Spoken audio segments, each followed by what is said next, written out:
देखिए, भगवान ने मनुष्य को स्वतंत्र बनाया है कर्म करने के लिए। पशु कर्म नहीं कर सकता। तोमर जी, पशु का नाम ही पशु इसलिए है, पशु का मतलब है जो पास में बंधा हुआ है। माने पास माने रस्सी, रस्सी से जो बंधा हुआ है। कर्म पास में जो बंधा हुआ है वो पशु है, वो स्वतंत्र नहीं है अपना कर्म करने के लिए। जो भोगना है वह भोगेगा।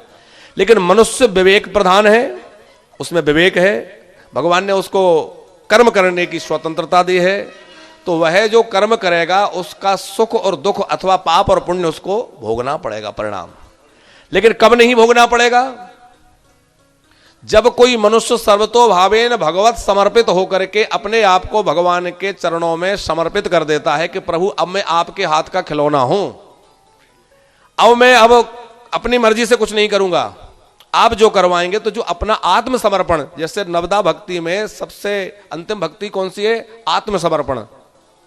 तो जो अपना आत्मसमर्पण भगवान को कर देते हैं कि प्रभु अब आप ही हैं, जो कराएं, अच्छा कराएं, बुरा कराएं, जैसा कराएं, तो आत्मनिवेदन जब हो जाता है और कर्तृत्व का अभिमान नहीं रहता कि मैं कर रहा हूं, मैं जा रहा हूं, मैं खा रहा हूं, ठाकुर जी करा रहे हैं।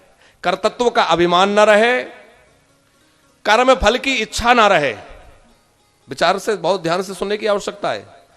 कर्तृत्व का अभिमान ना हो, कर्म फल की इच्छा ना हो, सब प्रकार से भगवत शरणागत हो जाएं, तो उस जीव के द्वारा जो कुछ भी किया जाए उसका पाप और पुण्य उसको नहीं भोगना पड़ता, क्योंकि वो भगवत शरणागत हो चुका है।